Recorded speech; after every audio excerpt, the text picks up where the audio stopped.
Olá, você que me segue no Rodrigo Silva Arqueologia, que bom estar com você mais uma vez para um bate-papo gostoso sobre filosofia, arqueologia, sobre a vida, sempre, é claro, tomando a Bíblia como referencial teórico. E meu pedido, meu conselho, minha sugestão, meu convite de sempre. Se você ainda não é inscrito no canal, mas gosta desse conteúdo, então se inscreva. Ajude aí a página a se movimentar, se inscreva nela, ative o sininho de notificações, tá bom? Deixe o seu comentário, se gostar, é claro, deixe também o seu like e compartilhe com vários os discursos, o bate-papo que a gente tem aqui, porque são ideias que eu estou colocando assim e acho que seria muito egoísta da minha parte guardar essas reflexões para mim mesmo. E hoje eu gostaria, o tema é um tanto estranho, né? Absurdo. O homem que enganou a morte. Que história é essa, Rodrigo? Bem, eu vou começar aqui contando para vocês uma história da mitologia grega. E antes que você desanime, pensei que ele ia falar de alguma coisa que aconteceu agora, eu vou falar de mitologia grega. Fique comigo até o final, que de repente você vai ter um bom aprendizado aí, porque essa é uma história muito conhecida daqueles que estudam filosofia, estudam história grega. E mesmo que você conheça a história que eu vou apresentar aqui, o mito que eu vou apresentar aqui, você ainda assim é bem-vindo de ficar até o final, porque você pode ver a reflexão que estamos fazendo a partir dessa história e o que podemos aprender da Bíblia Sagrada, tá bom? Bom, vamos lá. A mitologia grega conta várias histórias, vários relatos surpreendentes, mas aquele que eu chamo de absurdo, e detalhe, sublinhe a palavra absurdo aí, porque eu estou colocando-a num sentido técnico. Não é aquele sentido popular que alguém fala assim, que absurdo, que coisa ridícula, que absurdo. Não. Você vai ver que a palavra absurdo é um argumento que eu posso usar para defender a existência de Deus. Então ela foi colocada, a palavra absurdo aqui, de propósito.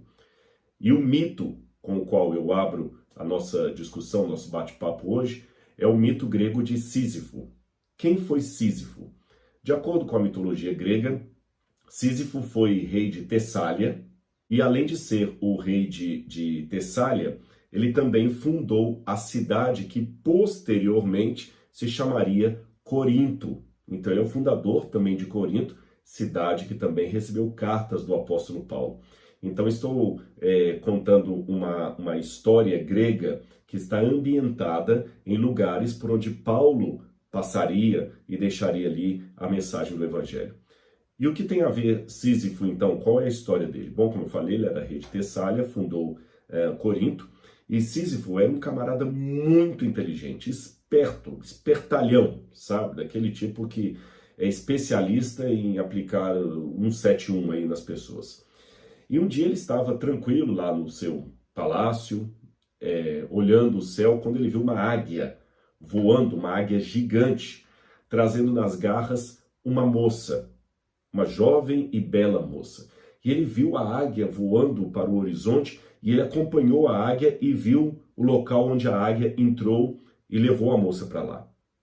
Mais tarde, ele ficou sabendo que um dos deuses gregos ali, o deus Asopo. Asopo era parente de Poseidon. Poseidon é o deus dos mares. E Asopo era o deus das águas, das fontes d'água, dos rios principalmente. Asopo, deus dos rios.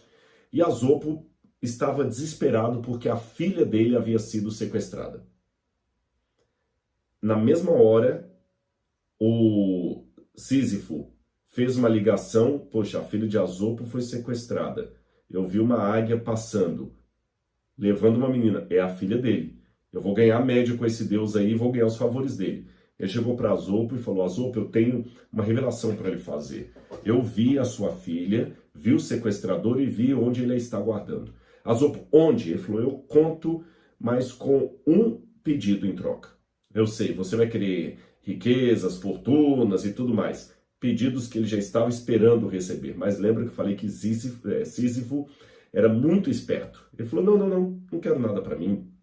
Eu sou o rei de várias cidades aqui, eu gostaria apenas de uma fonte d'água no meio da minha cidade aqui, porque os meus cidadãos sofrem muito com a seca, com a falta d'água, tem que buscar água de longe. Se o senhor pudesse colocar uma fonte d'água no centro da cidade, uma fonte permanente, eu ficaria feliz porque os meus súditos ficariam felizes. Azopo então percebeu, poxa, ele é um bom homem, né? Enganado, é claro. Ele não dava ponto sem nó. Fez a fonte aparecer ali. E acabou fazendo amizade com Sísifo. E Sísifo falou, olha, eu vi uma águia branca enorme levando a sua filha naquele lugar, levou.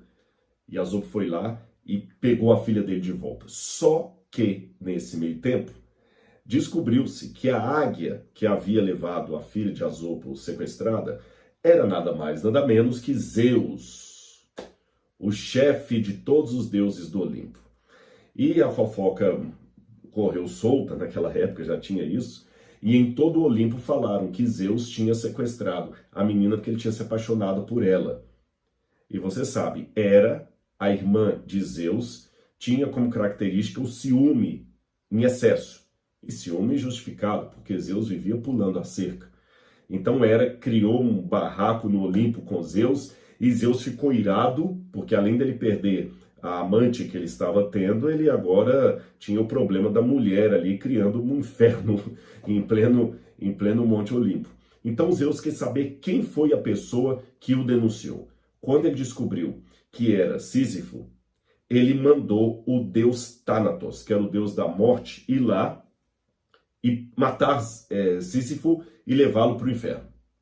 Só que Sísifo também já tinha previsto que isso poderia acontecer. Como eu falei, ele não dava ponto sem nó, ele sempre jogava 3 jogadas à frente do adversário. Quando Thanatos chegou para buscá-lo, ele falou assim, ele não mostrou resistência, ele não fugiu. Só que Thanatos, quando foi pegá-lo, ele falou assim, olha, Deus Thanatos, você é tão poderoso, como você é grandioso. E Thanatos tinha uma quedinha para a vaidade. E Sísifo o elogiou tanto que Thanatos ficou realmente embevecido. E ele trazia umas correntes da morte assim, Thanatos, tanto é que a palavra Thanatos em grego significa morte. E Sísifo falou, olha, essas correntes ficam tão bem no seu pescoço. Ele falou, obrigado. Elas devem ser muito pesadas. Só um Deus com a tua magnitude, o teu poder, consegue manipular essas correntes da morte. Eu falei, é verdade. Eu posso só sentir o peso delas antes que o Senhor me leve para o Hades, para o inferno? Claro, pode, para você ver que realmente elas são pesadas.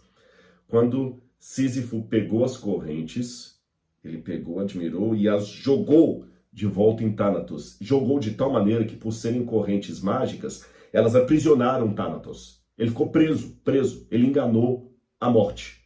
E saiu faceiro, feliz e satisfeito. Só que como a morte estava agora presa, ninguém mais morria na terra. Não havia mais pessoas sendo enviadas para o mundo de Hades, o deus dos infernos, o deus do mundo dos mortos. E aí começou um problema, porque não morria ninguém na terra, não morria. E Ares, o deus da guerra, ficou mais chateado ainda, porque ele notava que nas batalhas terminava o empate, ninguém morria. Ares então foi reclamar com Zeus e Zeus percebeu o engano que tinha acontecido. Foi lá, libertou Thanatos e acabou fazendo com que o deus da morte pegasse, agora o próprio Zeus veio pessoalmente com Ares e pegaram o Sísifo e o mataram. Pronto, resolveu o problema. E o mandou para o mundo dos mortos. Só que novamente vem a esperteza dele. Como ele sabia que haveria uma vingança dos deuses do Olimpo, ele pediu à esposa dele, quando eu morrer, não sepulte o meu corpo. Deixe o meu corpo na praça lá entrando em putrefação, mesmo eu sendo o rei. Não sepulte, não deixe ninguém me sepultar. Por que isso? Quando ele chega ao mundo dos mortos e é recebido por Hades e a sua esposa Perséfones, ele chegou lá triste, aquela coisa toda e tudo, e Hades, agora você vai ficar aqui. E ele contou, e qual é o seu crime? Aí ele virou para Hades e falou assim, junto com Perséfones, o meu crime, eu não fiz nada de errado, a não ser libertar alguém por uma questão de amor. Como assim? Perséfones chamou atenção, porque Perséfones foi raptada por Hades para morar com ele no inferno. Aí Sísifo contou, olha, a filha do deus Azope estava prometida em casamento para fulano de tal, ela gostava do fulano de tal, e Zeus, por ciúme, foi lá e raptou a menina.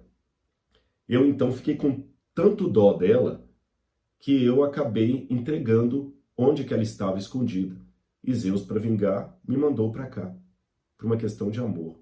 Aí a Perséfone, que também tinha sido raptada pelo marido e era, assim, entrava em êxtase com histórias de amor, falou, e ela foi no ouvido de Hades, por favor, ajuda esse homem de alguma forma. Então, não, o que eu posso fazer? Ele está aqui no inferno, não tem o que eu posso fazer por ele. Aí o Sísifo falou assim, tem uma coisa que eu gostaria, só uma coisa. A minha mulher, injusta comigo, ela não deu um sepultamento digno para o meu corpo. Meu corpo está jogado na praça lá da cidade. Se eu pudesse voltar para pelo menos sepultar o meu corpo, aí a Perséfone, junto com Hades, falou, olha, nós estamos com tanto dó de você que Perséfone está falando demais aqui, nós vamos deixar você voltar, mas com uma condição, você vai voltar apenas para sepultar o seu corpo, tá bem? Você vai para o mundo dos vivos, sepulta o seu corpo e depois volta para cá. Tá bom, tá bom. Só que ele foi para o mundo dos vivos e pernas para quem te quer. Pegou o corpo dele, aquele corpo que a mulher tinha deixado na praça lá sem ser sepultado, usou o corpo dele e sumiu no mundo. Quando a história rodou que ele tinha pela segunda vez enganado o destino da morte, Zeus mandou Hermes atrás dele. Hermes era o deus mensageiro, aquele que tem as asinhas nos pés. E Hermes então começou a correr o mundo, só que Sísifo escondendo, e ficou até a velhice. Quando finalmente Hermes o encontra, Hermes o leva para o mundo dos mortos, só que lhe dá uma pena, um castigo pior do que todos. Ele o coloca junto com outros condenados na parte mais horrível do inferno, e o castigo de Sísifo foi o seguinte, ele tinha que pegar uma pedra de mármore enorme, e rolá-la, subir com ela uma montanha, pesadíssima. E ele tinha que empurrar essa pedra, montanha acima. Quando ele chegava lá no topo da montanha com a pedra rolava para baixo. E o que ele tinha que fazer? Ele era obrigado a descer e com esforço enorme, subir de novo com a pedra até o fim da montanha para que a pedra rolasse de novo, e ele iria fazer esse trabalho de mesmice por toda a eternidade. Subir com uma pedra pesada, morro acima, e depois vê-la rolando para que ele tivesse que fazer tudo de novo, trabalho inútil por toda a eternidade. Os gregos de Atenas contavam muito essa história, e ela perpassou por muitos e muitos séculos, muitas gerações, até que um autor chamado Albert Camus resolveu filosofar sobre o mito de Sísifo e aplicá-lo à realidade filosófica dos seus tempos.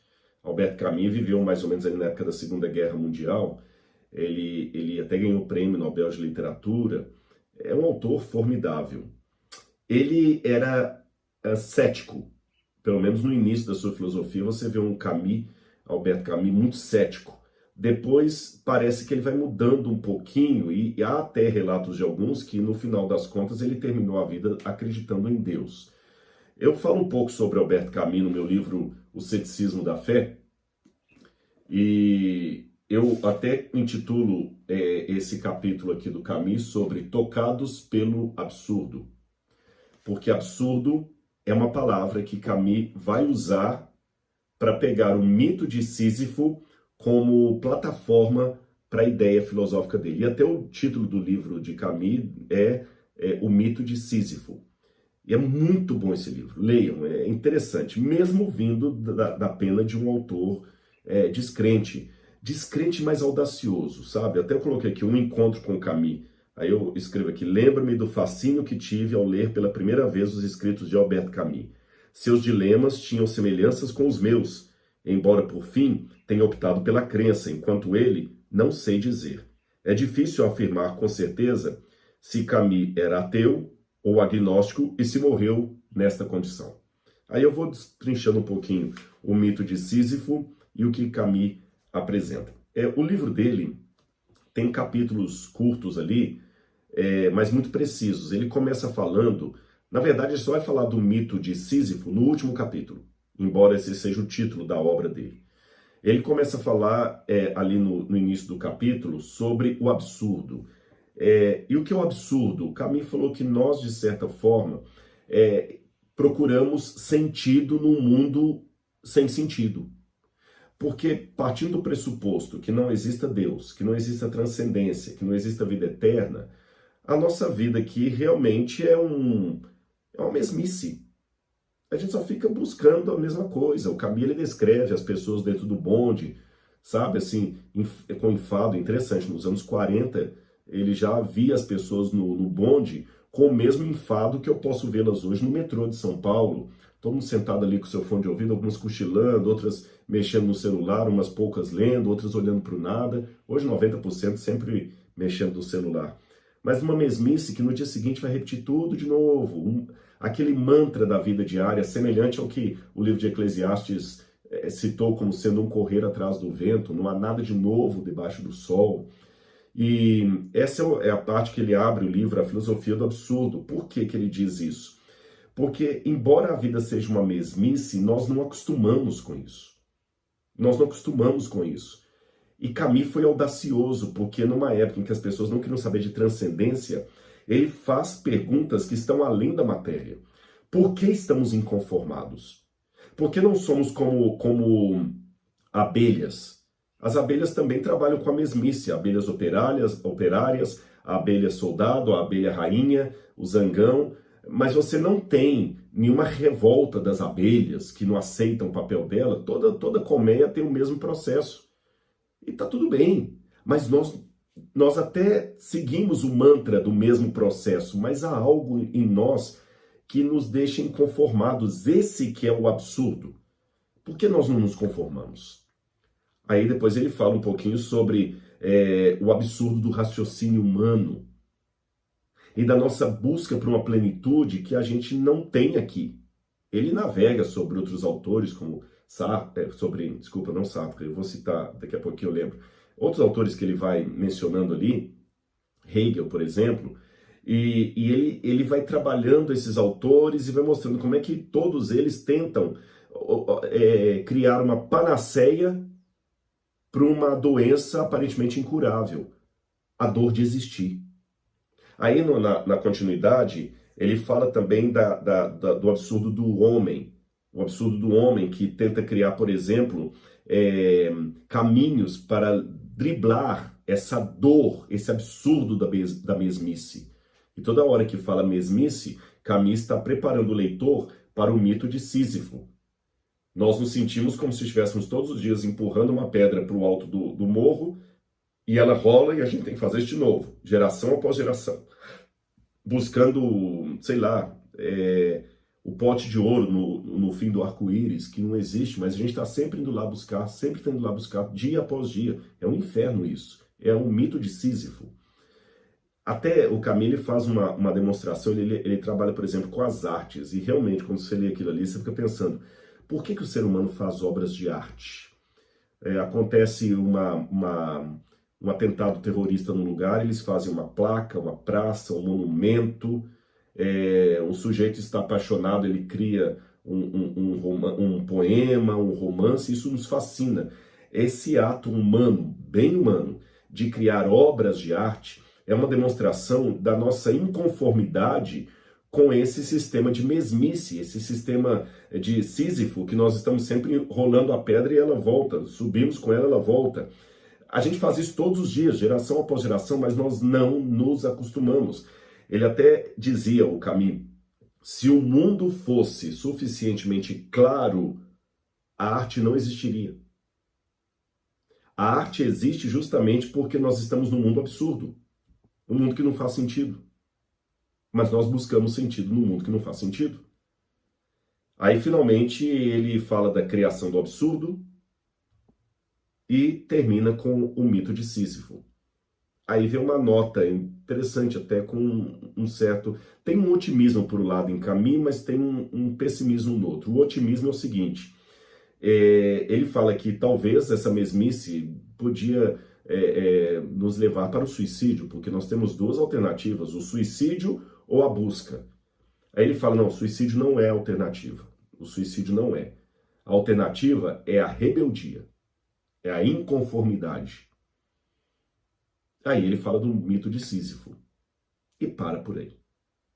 Mas depois de ler Camus, eu insisti nessa questão do absurdo. Agora você vai entender com que sentido eu coloquei de propósito a palavra absurdo no título desse livro, desse vídeo, perdão, no título desse vídeo e agora aqui. Absurdo é uma palavra que vem do latim ab significa acima de sobremaneira, tá certo? Absurdos é dissonante, coisa que está desafinada, coisa que está fora de compasso, de onde vem a palavra surdez, né? Então, absurdos, algo totalmente fora de sintonia, algo totalmente desafinado. Isso que é um absurdo.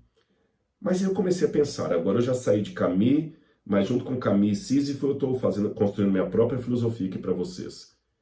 Por que percebemos o desafino? Eu não sou músico, mas se tiver algum músico me assistindo, eu acho que ele vai concordar com o que eu quero dizer. Você só pode identificar que o instrumento está desafinado porque existe uma norma musical de qual é a afinação correta. Você só pode dizer que um cantor semitonou e desafinou porque existe uma partitura que ele não atingiu a nota certa. Então, se há o desafino, é porque há a partitura. Se há a partitura, é porque há o compositor. Então, traduzindo esse emblema para a minha realidade, o meu próprio desconforto com o descompasso da vida, com o absurdo perceptível, me leva a crer que existe uma partitura que não está sendo seguida e existe um compositor que eu chamaria de Deus. Mas se eu anulo Deus e eu anulo a partitura, por que o desconforto? Que lógica teria dizer que o sujeito está desafinado se não há nenhuma norma de afinação? E se há norma de afinação, é porque há um compositor que estabeleceu aquilo ali. Percebeu a minha lógica? Agora, se eu abandonar a ideia do compositor e da partitura, a ideia de Deus e do projeto de Deus para o mundo, aí, sinceramente, eu vou ficar preso na mesmice de Sísifo. Não por toda a eternidade, como no mito grego, mas enquanto durar a minha vida. E por isso que, e pode olhar, passa geração, vem geração, são as mesmas coisas, meus amigos. Não se enganem, não. Eu trabalho com arqueologia. É lógico que na época greco-romana não havia celular. Mas as mesmas cobiças que nós temos hoje, de maneira essencialista, eu posso encontrar no passado. Eu posso encontrar muitas correspondências, ainda que o consumismo seja uma característica da sociedade moderna, não havia consumismo no tempo greco-romano, mas havia a ambição, havia a cobiça, havia os mesmos problemas. E quando eu entro num palácio egípcio, um palácio grego, por exemplo, um palácio romano, um palácio de Herodes, ali em Israel, e vejo a estrutura daquilo e penso, hoje não vale mais nada. Tá aqui, são ruínas. Ninguém mais liga se está rachando, se não está, porque são ruínas. Acabou. E os que moraram ali tinham uma vida tão complexa como a minha, uma vida com sonhos, medos, frustrações, ansiedades, desejos, realizações. E hoje viraram pó. Às vezes nós não sabemos nem o nome da maioria deles. E grandes monarcas do passado que sumiram da história sem deixar rastro. Grandes faraós egípcios não deixaram nem um pedacinho da sua múmia para contar a história, desapareceu. Até estátuas deles desapareceram. Tudo passa. Aí, como disse alguém, e desculpe, não é pessimismo, é realidade, se eu adotar o ateísmo e o materialismo, eu vou ter que admitir que a vida, repito, como disse alguém, a vida é apenas uma doença sexualmente transmitida que leva todos, inevitavelmente, à morte. Dark demais? Mas é isso aí. A vida é uma doença sexualmente transmitida que leva, inevitavelmente todos à morte. Pronto. Ou, se você quiser colocar de maneira mais poética, como dizia Fernando Pessoa, o que é o ser humano, senão um cadáver adiado que procria? Mas existe algo dentro de mim que sente que não está bem que a coisa seja assim. Existe algo dentro de mim, e aí não independe se eu sou cristão, ou judeu, ou muçulmano, ou budista, ateu, agnóstico, ou materialista, ou radical, brasileiro, jordaniano, africano, não importa, África do Sul, da Coreia do Norte, da Malásia, não importa de qual canto do mundo que eu seja. Todos nós concordamos que leucemia e criança não combinam na mesma frase, ainda que a gramática o permita. De onde vem esse desconforto? Essa sensação do absurdos, de que algo está elevadamente fora de compasso, desafinado. Por que não nos conformamos com a mesmice de Sísifo? Por que tentamos ainda vencer a morte e enganá-la, mesmo sabendo que mais cedo ou mais tarde, Hermes nos achará? Eu tenho uma passagem da Bíblia que eu quero ler para vocês. Eclesiastes capítulo 3, versículo 11 diz assim: Deus fez tudo formoso em seu tempo e também pôs a eternidade no coração do ser humano. A palavra eternidade no hebraico é a palavra olam, que algumas Bíblias traduzem por mundo, mas não é uma boa tradução, porque olam é mundo no hebraico pós-bíblico. Mas no hebraico bíblico, olam é mais do que mundo, é mais do que universo, é o todo da existência, o todo da realidade.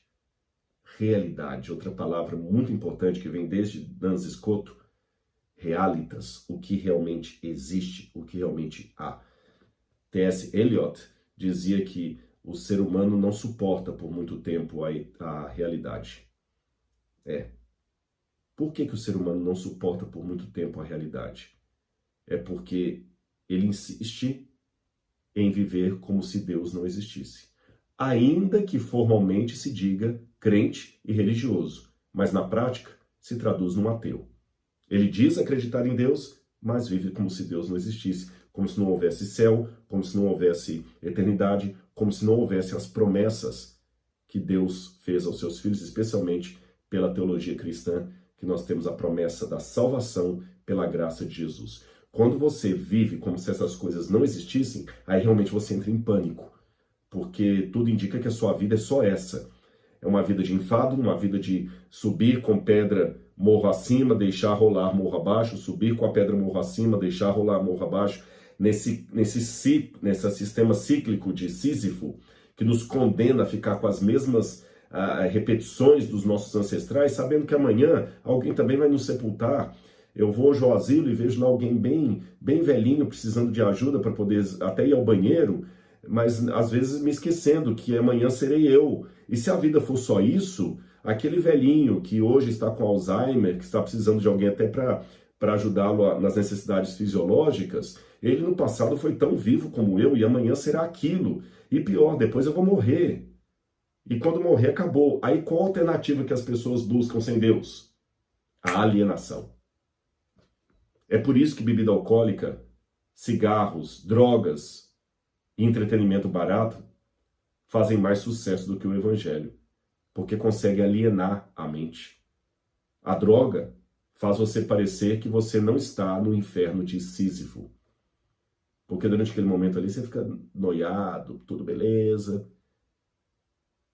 Quem tem Cristo e as promessas de Deus não precisa de alienação nem de medo diante da realidade, porque ainda que pessoas sofram em redor e eu mesmo receba a visita do sofrimento dia após dia na minha porta, ainda assim, eu sei que a realidade me mostra que se há o descompasso, o absurdo, existe também uma partitura e um compositor maestro dos maestros, que consegue afinar a orquestra da minha existência. Até o dia em que não haverá mais desafios nem absurdos, porque estaremos para sempre com o nosso Senhor. Esta é a maneira cristã de vencer a morte, não pelo engano, mas pelo sangue do Cordeiro, que prometeu a vida eterna a todo o que nele crê. Um abraço e até o nosso próximo vídeo. Tchau, tchau!